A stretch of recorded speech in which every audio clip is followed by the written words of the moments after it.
Hi, എല്ലാവർക്കും ചെമ്പരത്തിയുടെ മറ്റൊരു മനോഹരമായ എപ്പിസോഡിലേക്ക് സ്വാഗതം. അരവിന്ദ് ചോദിക്കുകയാണ്, അങ്കിൾ എപ്പോഴാണ് വന്നത്? ഞാനിപ്പോൾ വന്നതേയുള്ളൂ അരവിന്ദ്, ഞാൻ വിഷമിപ്പിക്കുകയാണെന്ന് കരുതരുത്. പൊതുവെ ശാന്ത സ്വഭാവക്കാരനാണ് നിങ്ങളുടെ അച്ഛൻ തൃച്ചംബരത്ത് ശിവരാമകൃഷ്ണൻ. പക്ഷേ അദ്ദേഹം വയലന്റ് ആകുന്ന ഒരു കാഴ്ചയാണ് ഞാനിവിടെ കയറി വന്നപ്പോൾ കണ്ടത്. എന്താ എന്ന് നന്ദനയോട് കണ്ണുകൊണ്ട് ചോദിക്കുകയാണ് അരവിന്ദ്. ഒന്നും പറയരുതെന്ന് നന്ദന കണ്ണുകൊണ്ട് കാണിക്കുന്നുണ്ട്. നാരായണൻ പറയുകയാണ്, അദ്ദേഹത്തിന്റെ മനസ്സിനെ കൺട്രോളിൽ നിർത്തണം. അതിന് അദ്ദേഹത്തെ ഏതെങ്കിലും ഒരു മെന്റൽ ഹോസ്പിറ്റലിൽ കാണിച്ചേ പറ്റൂ. ദേഷ്യത്തോടെ അരവിന്ദ് ചോദിക്കുകയാണ്, മെന്റൽ ഹോസ്പിറ്റലോ? അച്ഛനെ മെന്റൽ ഹോസ്പിറ്റലിൽ കാണിക്കേണ്ട ആവശ്യമൊന്നും ഇല്ല. അത് അമ്മ ഇല്ലാണ്ടായി പോയതിന്റെ ഒരു ടെൻഷൻ മാത്രമേ ഉള്ളൂ. ടെൻഷൻ മാറാനുള്ള മരുന്നും കൊടുക്കുന്നുണ്ട്. അല്ല, ഞാൻ പറഞ്ഞെന്നേ ഉള്ളൂ. അതിനുശേഷം അരവിന്ദ് ശിവരാമകൃഷ്ണന്റെ അടുത്തേക്ക് ചെന്ന് അച്ഛ എന്ന് വിളിക്കുകയാണ്. അപ്പോൾ ശിവരാമകൃഷ്ണൻ പറയുന്നു, അരവിന്ദ്, അഖില ഇപ്പോൾ വിളിച്ചിരുന്നു. ഇപ്പം വരും, അച്ഛൻ ഇരിക്ക് എന്ന് പറയുകയാണ്. അപ്പോൾ ശിവരാമകൃഷ്ണൻ പറയുകയാണ്, അവൾ അടുത്തെവിടെയോ ഉണ്ട്, ഇപ്പോൾ വരും. നിന്നെ വിളിച്ചിരുന്നോ? വിളിച്ചു എന്നൊക്കെ പറയുകയാണ് അരവിന്ദ്. അതിനുശേഷം നാരായണന്റെ ഫോണിലേക്ക് ഒരു കോൾ വരികയാണ്. ഫോൺ എടുത്ത് നാരായണൻ പറയുകയാണ്, നിന്റെ അമ്മയാണ്. മഹേശ്വരി, ഞാനിവിടെ എത്തി. മോളെ കണ്ടു. അവളുടെ അവസ്ഥ വളരെ പരിതാപകരമാണ്. ശിവരാമ സാറിന്റെ സമനില തെറ്റിയിരിക്കുന്നു. പിച്ചും പേയും പുലമ്പിക്കൊണ്ട് അങ്ങോട്ടും ഇങ്ങോട്ടും നടക്കുകയാണ്. എനിക്ക് തന്നെ സങ്കടം തോന്നുകയാണ്. ഏതെങ്കിലും മെന്റൽ ഹോസ്പിറ്റലിൽ അഡ്മിറ്റ് ചെയ്ത് നല്ല ട്രീറ്റ്മെന്റ് കൊടുത്താലേ ഇത് മാറുകയുള്ളൂ. ഇതൊക്കെ കേട്ട് ദേഷ്യപ്പെട്ട് അരവിന്ദ് മുകളിലേക്ക് പോവുകയാണ്. നാരായണൻ വീണ്ടും പറയുകയാണ്, തൽക്കാലം എനിക്കിവിടെ നിന്നേ പറ്റൂ.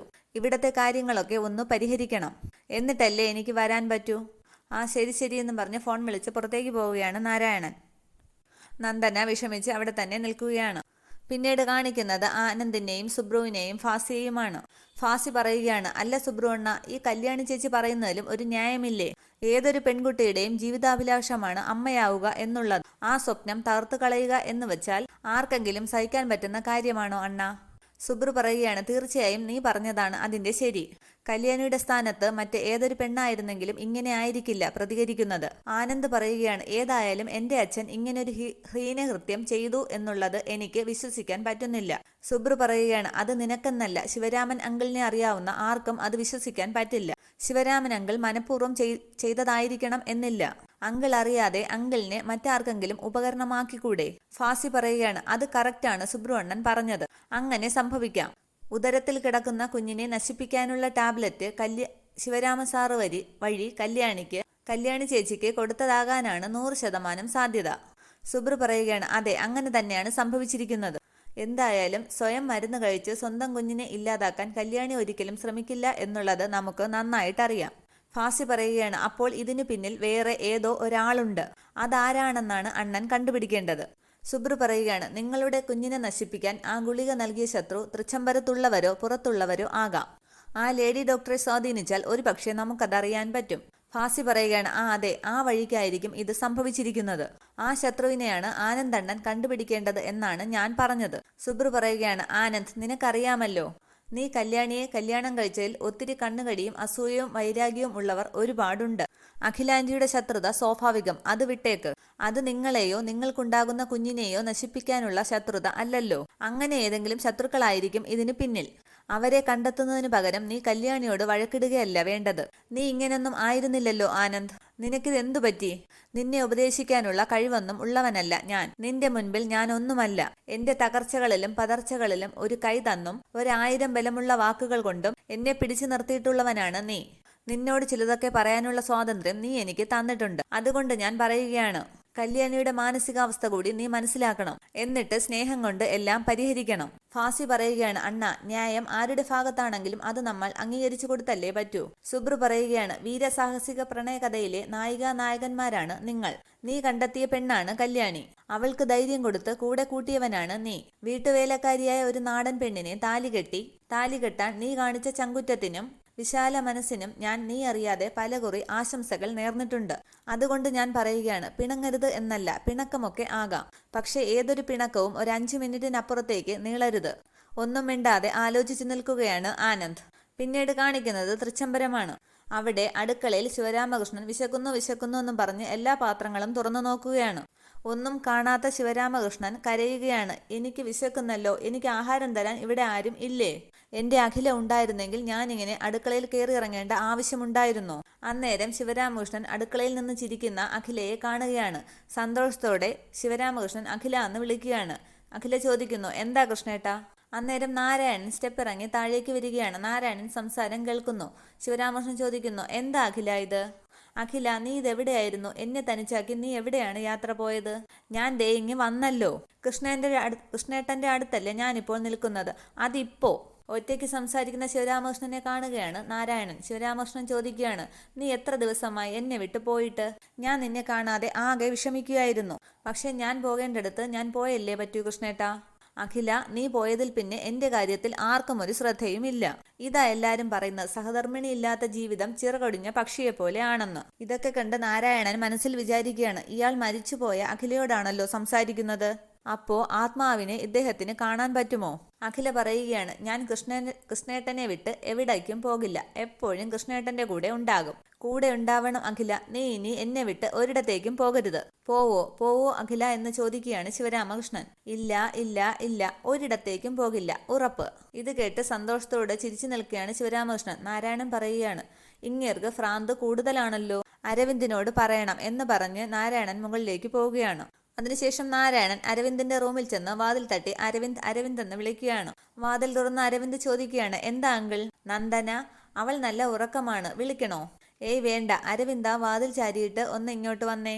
ഇപ്പോഴത്തെ അവസ്ഥയിൽ അവളുടെ ഉറക്കം നഷ്ടപ്പെടുത്തരുത്. അത് വയറ്റി കിടക്കുന്ന കുഞ്ഞിന് ദോഷമാണ്. തൽക്കാലം ഈ കാഴ്ചയൊന്നും അവൾ കാണണ്ട. വാതിൽ ചാരിയതിനു ശേഷം അരവിന്ദ് ചോദിക്കുകയാണ്, എന്താ അങ്കിൾ, കാര്യം പറയൂ. അരവിന്ദിന്റെ അച്ഛൻ താഴെ കിച്ചണിൽ നിന്ന് ആരോടോ സംസാരിക്കുന്നത് കണ്ടു. കിച്ചണിൽ ആരോടോ സംസാരിക്കുന്നു? അച്ഛൻ അങ്ങനെ കിച്ചണിലൊന്നും പോകാറില്ലല്ലോ. ഞാൻ കണ്ടിട്ടാണ് വരുന്നത്. അഖിലയോട് സംസാരിക്കുന്നതായിട്ടാണ് എനിക്ക് തോന്നിയത്. മരിച്ചവരുമായി സംസാരിക്കുന്നുവെങ്കിൽ അത് സൂക്ഷിക്കണം. അതുകൊണ്ടാണ് നന്ദനയെ വിളിക്കണ്ടെന്ന് ഞാൻ പറഞ്ഞത്. അങ്കിള് വാന്നും പറഞ്ഞ് നാരായണനെയും കൂട്ടി താഴേക്ക് പോവുകയാണ് അരവിന്ദ്. താഴെ ചെന്ന് കിച്ചണിൽ നോക്കുമ്പോൾ അവിടെ ആരെയും കാണുന്നില്ല. അരവിന്ദ് ചോദിക്കാന്, ഇവിടെ ആരെയും കാണുന്നില്ലല്ലോ. അദ്ദേഹം ഇവിടെ നിന്ന് സംസാരിക്കുന്നത് കണ്ടിട്ടല്ലേ ഞാൻ മുകളിലേക്ക് വന്ന് പറഞ്ഞത്. എന്നാൽ നമുക്ക് അച്ഛന്റെ റൂമിൽ നോക്കാമെന്നും പറഞ്ഞ് പോവുകയാണ് അവർ. പക്ഷേ റൂമിലെങ്ങും ശിവരാമകൃഷ്ണനെ കാണുന്നില്ല. അരവിന്ദ് പറയുകയാണ്, അച്ഛൻ ഈ രാത്രിയിൽ എവിടെ പോയതാണെന്ന് ഒരു പിടിയുമില്ലല്ലോ. പിന്നീട് കാണിക്കുന്നത് ആനന്ദിനെയും കല്യാണിയുമാണ്. രണ്ടുപേരും പരസ്പരം മിണ്ടാതെ ഒരിടത്ത് നിൽക്കുകയാണ്. അപ്പോഴേക്ക് ആരോ കോളിംഗ് ബെൽ അടിക്കുന്നുണ്ട്. വാതിൽ തുറന്ന കല്യാണി കാണുന്നത് ശിവരാമകൃഷ്ണനെയാണ്. ശിവരാമകൃഷ്ണൻ മോളെ കല്യാണി എന്ന് വിളിക്കുകയാണ്. നീ എന്തു പണിയായി കാണിച്ചത്? നീ ഇവിടെ വന്ന് നിൽക്കുവാണോ? ആനന്ദിനെ കണ്ടപ്പോൾ ആനന്ദിന് നേരെ വന്നിട്ട് ചോദിക്കുകയാണ്, ആനന്ദ്, ഈ കല്യാണി കാണിച്ചത് ശരിയാണെന്ന് നിനക്ക് തോന്നുന്നുണ്ടോ? ഈ അച്ഛനെ മറന്ന് നിങ്ങൾ രണ്ടുപേരും ഇവിടെ വന്ന് നിൽക്കുവാണോ? എന്നിട്ട് കല്യാണിയോടായി വളരെ ദയനീയമായി പറയുകയാണ്, കല്യാണി, എനിക്ക് വിശക്കുന്നു കല്യാണി. നീ അവിടെ ഇല്ലാത്തോണ്ട് എനിക്ക് ആഹാരം ഒന്നും ഇഷ്ടപ്പെടുന്നില്ല. ഒന്നിനും ഒരു രുചിയുമില്ല. നീ വേഗം അങ്ങോട്ട് വാ. ഒന്നും മിണ്ടാതെ നിൽക്കുന്ന കല്യാണിയോട് വീണ്ടും ശിവരാമകൃഷ്ണൻ ചോദിക്കുകയാണ്, നീ എന്താ കല്യാണി ഇങ്ങനെ നോക്കുന്നത്? നീ പേടിക്കുകയൊന്നും വേണ്ട. അഖിലയാണ് നീ പേടിക്കുന്നതെന്ന് എനിക്കറിയാം. എന്നാൽ നീ പേടിക്കുകയൊന്നും വേണ്ട. അഖില പറഞ്ഞിട്ട് തന്നെയാണ് ഞാൻ വന്നത്. അഖിലയാണ് പറഞ്ഞത് നീ ഇവിടെ തന്നെ ഉണ്ടെന്ന്. ബാബാ എന്നും പറഞ്ഞ് കല്യാണിയുടെ കയ്യിൽ പിടിക്കുകയാണ് ശിവരാമകൃഷ്ണൻ. അപ്പോൾ കല്യാണി പറയുന്നു, സാറ് അകത്തേക്ക് വരൂ. ചിരിച്ചുകൊണ്ട് ശിവരാമകൃഷ്ണൻ ചോദിക്കുകയാണ്, സാറോ? ഞാനോ?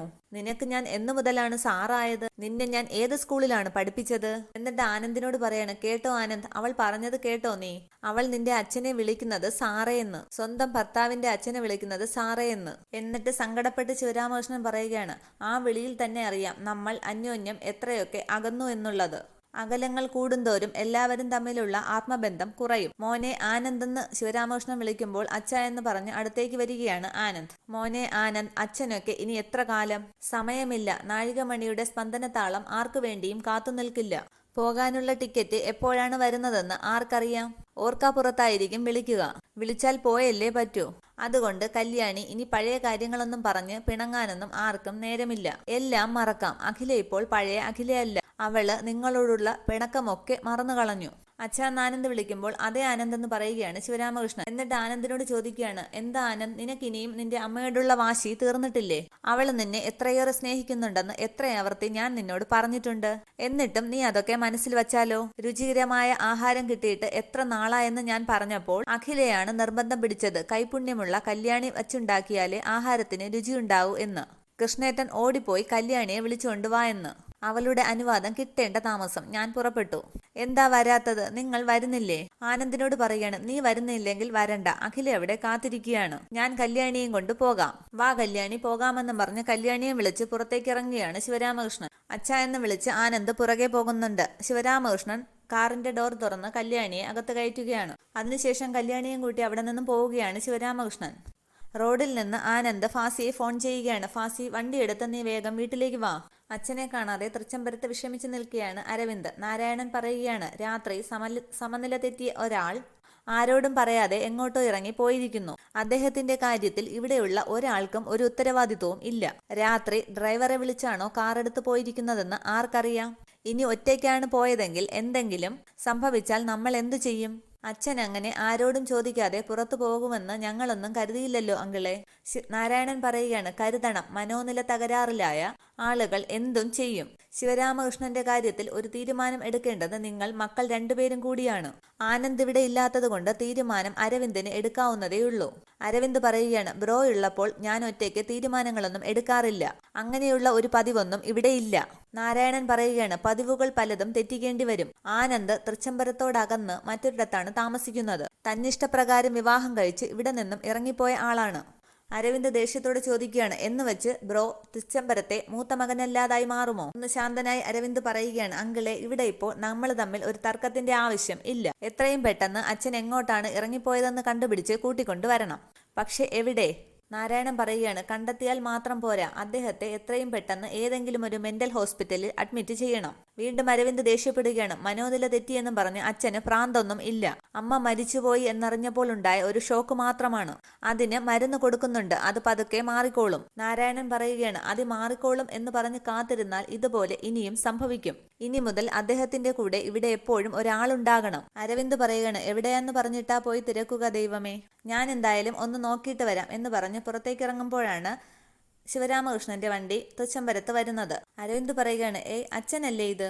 ഡോർ തുറന്ന് പുറത്തേക്ക് ഇറങ്ങിയ ശിവരാമകൃഷ്ണൻ കല്യാണിയെയും പുറത്തേക്ക് ഇറക്കിയാണ്. വാ കല്യാണി, വാ കല്യാണി, തൃച്ചംബരം. കല്യാണിയും കൂട്ടി ശിവരാമകൃഷ്ണൻ വരുന്നത് നോക്കി നിൽക്കുകയാണ് അരവിന്ദും നാരായണനും. ഇത്രയുമാണ് ഇന്നത്തെ എപ്പിസോഡ് വിശേഷങ്ങൾ. Okay, thank you.